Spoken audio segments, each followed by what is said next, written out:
Bismillahirrahmanirrahim. Assalamu alaikum. Hope so. You all people are doing fine. And in today's lecture, we will learn the quantiles and quartiles. So basically, what are the quantiles or quartiles, or what are the purpose of quantiles? Basically, quantiles are the positional average. I'm writing here positional,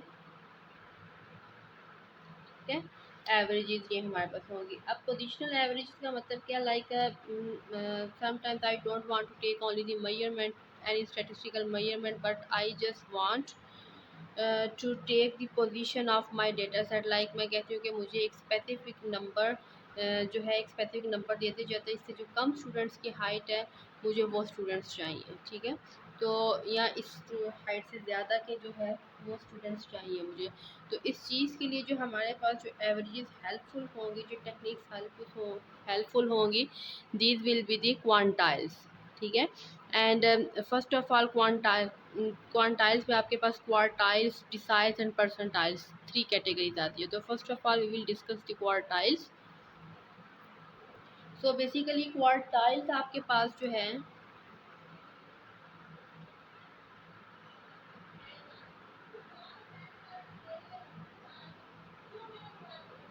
quartiles basically आपके पास word कहाँ से आया है? This word comes from the quarters,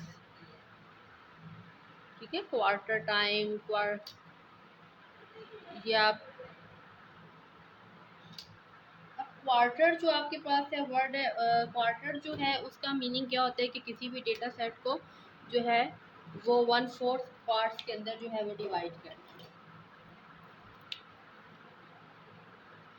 ठीक है। यानी कि 4 parts के अंदर किसी भी अपने डेटा सेट को डिवाइड करना, इसके लिए आप जो है हम जो है वो क्वार्टाइल्स को यूज़ करते हैं। अब क्वार्टाइल्स में आपके पास बेसिकली एक ही तरह की क्वार्टाइल्स नहीं होती, बल्कि हमारे पास क्वार्टाइल्स में आप देख सकते हैं 3 टाइप्स की जो क्वार्टाइल्स होती हैं।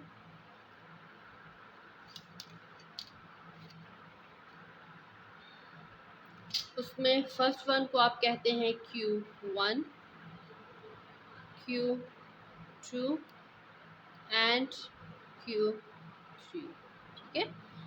अब Q1, Q2, Q3 क्या है, इसको हम देख लेते हैं कि लाइक सपोज मैं यहाँ पे एक लाइन ड्रा कर रही हूँ कि ये देखिएगा आपके पास एक लाइन है, ठीक है। और क्वार्टर का मतलब क्या होगा कि इस लाइन को 4 पार्ट्स के इक्वल पार्ट्स के अंदर कट करना।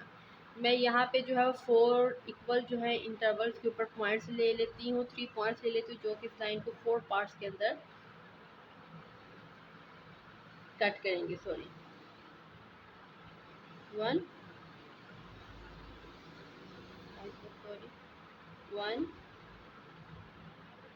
2 3 एंड, ठीक है। तो आप अप्रॉक्सीमेटली ये जो है विदाउट मेजरमेंट मैंने जो है वो फ्री हैंड ये पॉइंट्स लगाए हैं। अब ये देखिए जो मैंने 3 पॉइंट्स लगाए, इससे हमारी जो ये लाइन थी ये 4 पार्ट्स के अंदर डिवाइड हो रही है, 1 2 3 एंड 4 पार्ट्स के अंदर डिवाइड हो रही है। तो इट मीन्स कि ये हमारे पास जो है हमने अपनी लाइन को 4 क्वार्टर्स के अंदर डिवाइड कर लिया। अब इसमें इस पॉइंट पे ये जो पॉइंट है जो हमारी लाइन को जो है वो फर्स्ट पोर्शन के अंदर डिवाइड कर रहा है, इसको आप कहेंगे Q1 या फिर क्वार्टाइल 1 या फिर लोअर क्वार्टाइल। ज़्यादातर जो वर्ड यूज़ होता है वो क्या होता है, लोअर क्वार्टाइल, ठीक है। और ये आप करेगा क्या कि जो लोअर क्वार्टाइल होते हैं ये हमारे डेटा को 1/4 पार्ट के अंदर जो है वो डिवाइड कर रहा होता है। इसी तरह अगर हम ये सेकंड पॉइंट की बात करें तो ये जो सेकंड पॉइंट है ये हमारे पास क्या होगा, इसको आप Q2 का नाम देते हैं। और Q2 का मतलब आपके पास क्या हो जाएगा, सेकंड क्वार्टाइल। और सेकंड क्वार्टाइल को आप जनरली मीडियन भी कहते हैं, क्योंकि आप देख सकते हैं कि ये आपके पास क्या है कि हमारे डेटा को 2 इक्वल, अगर इस पॉइंट को छोड़ दीजिए, इस पॉइंट को छोड़ दीजिए, 2 इक्वल हिस्सों में डिवाइड कर। तो मीडियन बेसिकली क्या होता है कि आपके डेटा की एग्जैक्ट मिड पॉइंट से जो है वो करता है। ये हम ऑलरेडी जो है वो बहुत डिटेल में मीडियन के ऊपर डिस्कशन कर चुके हैं, आपको जो है वो आप वीडियोस देख सकते हैं। अच्छा, अब इसके बाद आपके पास है ये, अगर हमारे पास क्वार्टाइल जो है, ये सेकंड क्वार्टाइल है और ये करेगा क्या, ये आपके डेटा को कितने पार्ट्स में डिवाइड करेगा। यहाँ पे मैं मेंशन कर रही हूँ 2/4 पार्ट। और उसके बाद अगेन अब हमारे पास थर्ड पॉइंट रह जाता है कि ये जो है, ये रिमेनिंग जो पोर्शन है, ये आपके पास क्या करेगा, इसको आप कहेंगे Q3 थर्ड क्वार्टाइल या फिर अपर क्वार्टाइल।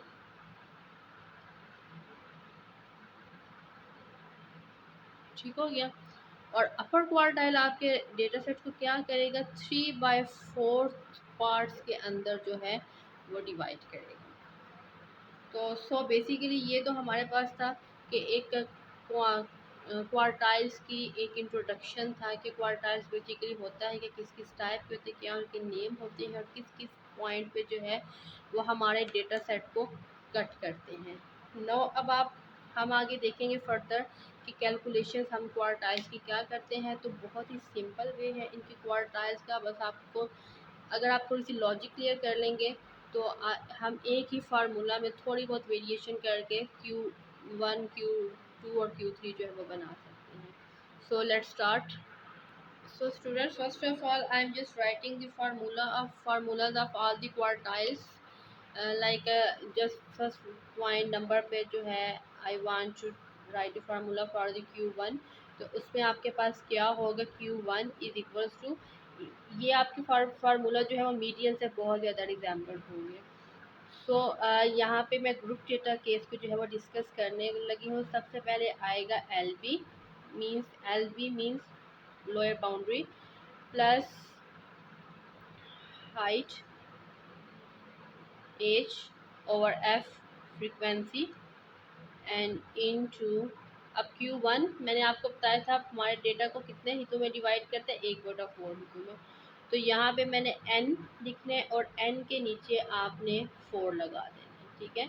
या फिर आप ये कह सकते हैं कि n.1/4 हो तो वो भी आपके पास n/4 ही बनता है, इसलिए यहाँ पे हम जनरली n/4 n-c, ठीक है। और ये सारी चीज़ स्टेप बाय स्टेप हम जो है वो मीडियन के अंदर डिस्कस कर चुके हैं, लेकिन यहाँ पे मैं आपको फिर से एक दफ़ा गाइड कर देती हूँ। इसी तरह अगर हम Q2 जो है वो लिखने जा रहे हैं तो उसका फार्मूला क्या होगा, LB प्लस हाइट और frequency and 2n divided by 4 -c, ठीक है। क्योंकि Q2 क्या था, हमारे डेटा को 2/4 पार्ट में डिवाइड कर रहा है। एंड सिमिलरली Q3 आपके पास अगेन क्या हो जाएगा, LB same H same F and यहाँ पे n के साथ आ जाएगा 3/4, क्योंकि ये आपके डेटा को 3/4 पार्ट के अंदर जो है वो डिवाइड कर रहा होता है। तो फ्रेंड्स, ये हमारे पास यहाँ पे अगर आप अगेन देखना चाहें, यानी कि तीनों आपके पास क्वार्टाइल्स के अंदर, तो एल भी हमारे पास क्या होगी, जो भी आपका ग्रुप सिलेक्ट होगा डेटा का उसकी लोअर बाउंड्री होगी। इसी तरह एच आपके पास क्या होगा, हाइट होगी उस ग्रुप की। हाइट मतलब मैक्सिमम माइनस मिनिमम वैल्यू निकालेंगे आप उस ग्रुप की। और एफ का मतलब होगा सेम ग्रुप की फ्रीक्वेंसी जो सिलेक्टेड ग्रुप होगा। एन हमारा होगा सम ऑफ फ्रीक्वेंसी या फिर नंबर ऑफ ऑब्जर्वेशंस आपके डेटा के अंदर। और इसी तरह जो आपके पास सी है वो आपके पास क्या हो जाएगा, जो वेरी प्रीसीडिंग वैल्यू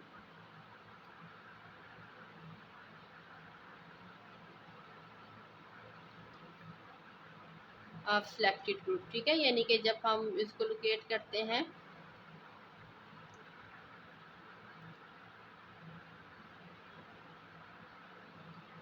अच्छा इसमें एक और चीज़, तो ये आपके पास इनकी तीनों क्वार्टाइल्स के अंदर ये जो है सिचुएशन सेम, इनकी जो एब्रीवेशन है, इनोटेशन है, ये सेम रहेंगी। अब आगे आ जाते हैं कि ये 2/4 है, तो अब आप देखिए 2/4 को अगर हम कट करें तो ये 1/2 बचते हैं। तो मीडियन का फार्मूला जो है वो यहाँ पे हम n/2 आपने देखा होगा, तो सो इस फार्मूला को आप ये भी लिख सकते हैं और 2n/4 वाला भी लिख सकते हैं। That's up to your choice. Okay students, आप देख सकते हैं कि यहाँ पे मैंने एक डेटा सेट लिया है और इसी डेटा सेट के ऊपर जो है वो मैं Q1 Q2 और Q3 आपको फाइंड आउट करना बताती हूँ। So first of all you can see that कि आपके पास अगर तो क्लास इंटरवल्स की फॉर्म में डेटा गिवन हो तो आपको you have to make their class boundaries, ठीक है। बट अगर ऑलरेडी आपका क्लास डेटा सीबीज की फॉर्म में क्लास बाउंड्रीज गिवन है then it's okay.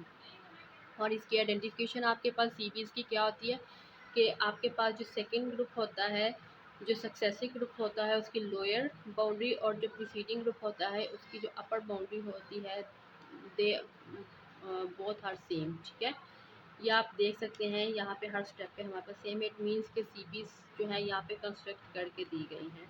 So you need not worry to calculate the CBs. Otherwise आप अगर सीबीज देखना चाहें कि सीबीज बनाते कैसे हैं तो मैंने एक सेपरेट से वीडियो भी बनाई हुई है सीबीज के ऊपर, मैनुअल भी और एमएस एक्सेल के ऊपर भी। इसके अलावा आप डिफरेंट यानी कि जिस तरह हमने अरिथमेटिक मीन या मीडियन के अंदर भी सीबीज निकालना देखी थी तो आप उन वीडियोज़ को भी वॉच कर सकते हैं। ओके, इसके बाद हमारे पास आ जाती है कि ये आपके पास फ्रीक्वेंसी की फॉर्म में डेटा गिवन है 6410 631, ये इनकी फ्रीक्वेंसीज गिवन है। So first of all I have to find out the there is no need to calculate the midpoint, I guess, because in quartile we do not have any concern with the midpoints or with the y observations, ठीक है। लेकिन हमें arithmetic mean वगैरह जब calculate करने हो तो वहाँ पे हमें y की ज़रूरत पड़ती है। So I am just going to remove this column.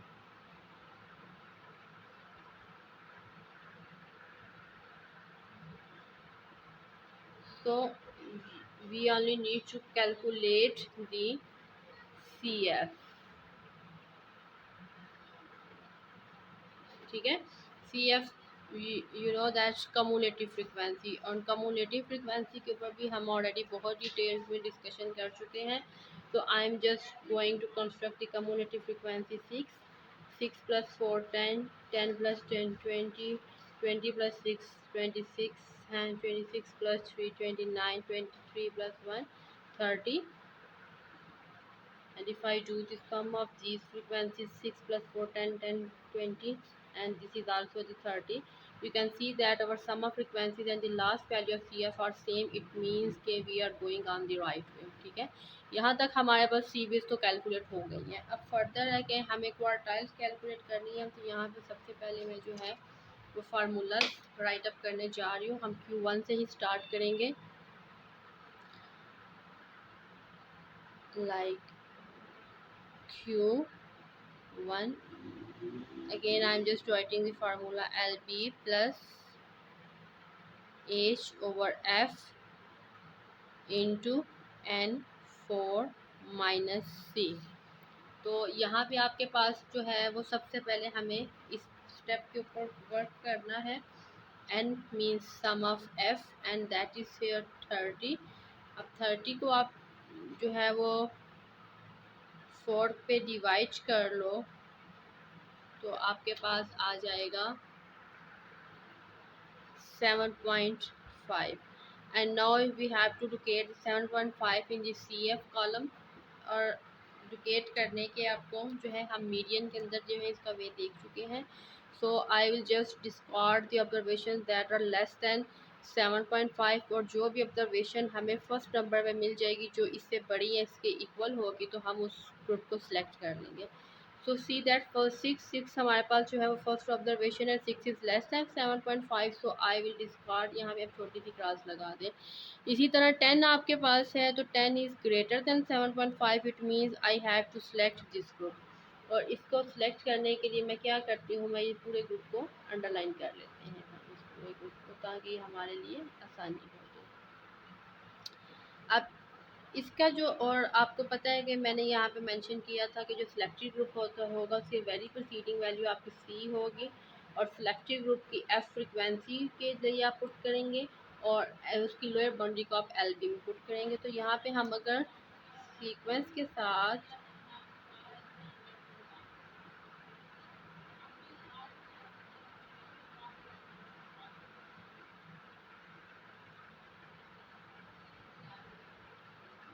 Height means के ये मेरे सिलेक्टेड ग्रुप या 95.5 पे थे, 90.5 आपको माइनस करना है, तो यहाँ पे आ गया 5।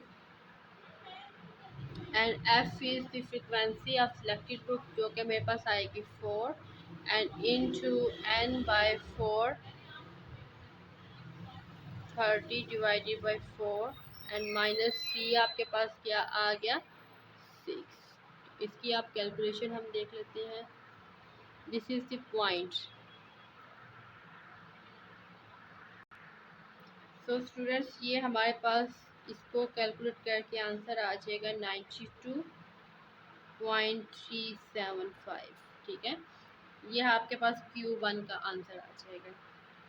कैलकुलेशन में आपने हमेशा याद रखना है, first of all you will solve the bracket term and after this हम उसको 5 से मल्टीप्लाई करके 4 से डिवाइड करके एट द एंड 90.5 के अंदर ऐड करेंगे। ठीक है, अदरवाइज आपकी प्रोसीजर कैलकुलेशन प्रोसीजर जो है वो रॉन्ग हो जाएगा। अब यहाँ तक तो हमारे पास Q1 हो गया। अब इसी डेटा के ऊपर जो है वो मैं Q2 और Q3 जो है वो फाइंड आउट करने लगी हूँ। अब Q2 में मैंने आपको फार्मूला बताया कि आप 2n/4 लिखें या n/2 लिखें, that is up to your choice, क्योंकि 2/4 कैलकुलेट होके 1/2 ही रह जाएंगे। So first of all I'll calculate n/2, that is sum of f/2 and 30 divided by 2, that is equals to 15.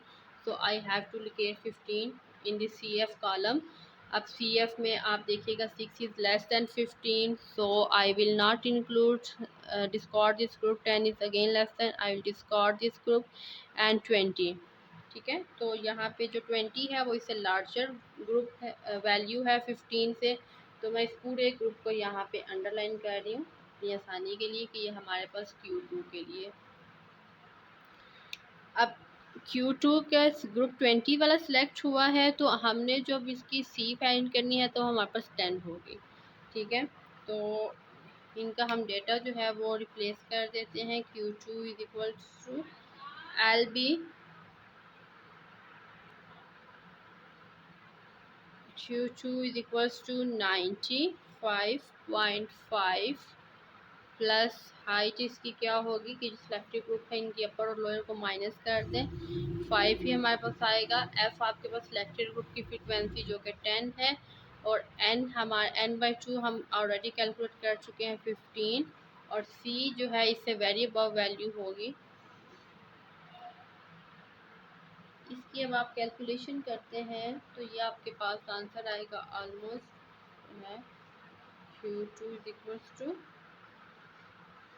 98। ठीक है, ये इसका फाइनली आंसर होगा। अब इसी के ऊपर हम Q3 फाइंड कर लेते हैं। सो स्टूडेंट्स अब आप देख सकते हैं कि मैंने यहाँ पे Q3 का फार्मूला लिखा है। ठीक है, इसको ऑलरेडी हम डिस्कस कर चुके हैं। तो first of all I calculate 3n/4 means के 3 मल्टीप्लाई बाय 30 डिवाइडेड बाय 4 और 90 डिवाइडेड बाय 4,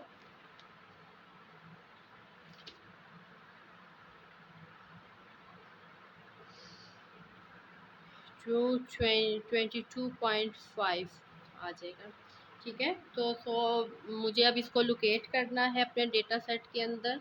लोकेट करने के लिए जो है वही प्रोसीजर है कि जो वैल्यू इसके इक्वल या इससे ग्रेटर आ जाएगी फर्स्ट नंबर पे, हम उस ग्रुप को सिलेक्ट कर लेंगे। सो ये मेरा ग्रुप यहाँ पे डिस्कार्ड होगा because 6 is less than 22.5, this will also be discarded, ये भी डिस्कार्ड हो जाएगा, और ये हमारे पास ग्रुप सेलेक्ट हो जाएगा फोर्थ। ये मैं इसको ब्लू मार्कर के साथ हाईलाइट कर रही हूँ।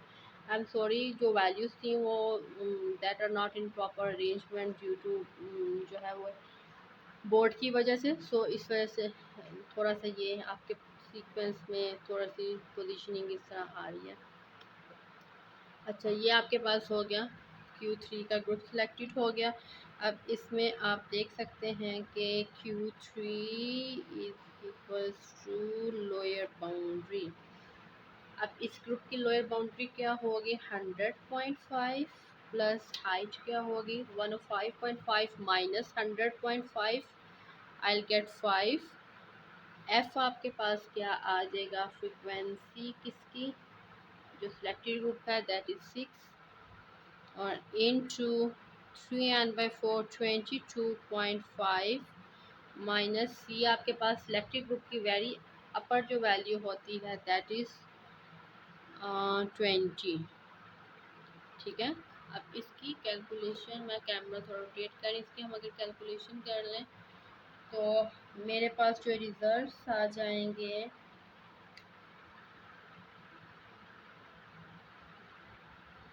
102.5833। ठीक है, ये आपके पास थर्ड क्वार्टाइल आ गया। तो मेरे पास यहाँ पे मैं लिख रही हूँ अगेन, Q1 जो है उसका आंसर क्या आया था, 92.37। Q2 का आंसर मेरे पास आया था 98 एंड Q3 का मेरे पास आंसर आया है 102.58। ठीक है, यानी कि if I cut this data set, ठीक है, इनटू 4 इक्वल पार्ट्स, तो मेरे पास ये जो 3 पॉइंट्स हैं इनके ऊपर जो है वो वैल्यूज़ आपकी डेटा आपका सेट जो है वो कट होगा। And that is a very simple way, you just have to come clear your concept, clear your logic और फार्मूला। अगर आप एक दफ़ा किसी भी एक क्वार्टाइल के लिए सीख लेते हैं तो देन जो है वो फर्दर आपके पास कोई भी क्वार्टाइल जो है उनको कैलकुलेट करना it's not a difficult work. So that's it, and thank you so much for watching my videos. Take care of yourself and Allah Hafiz.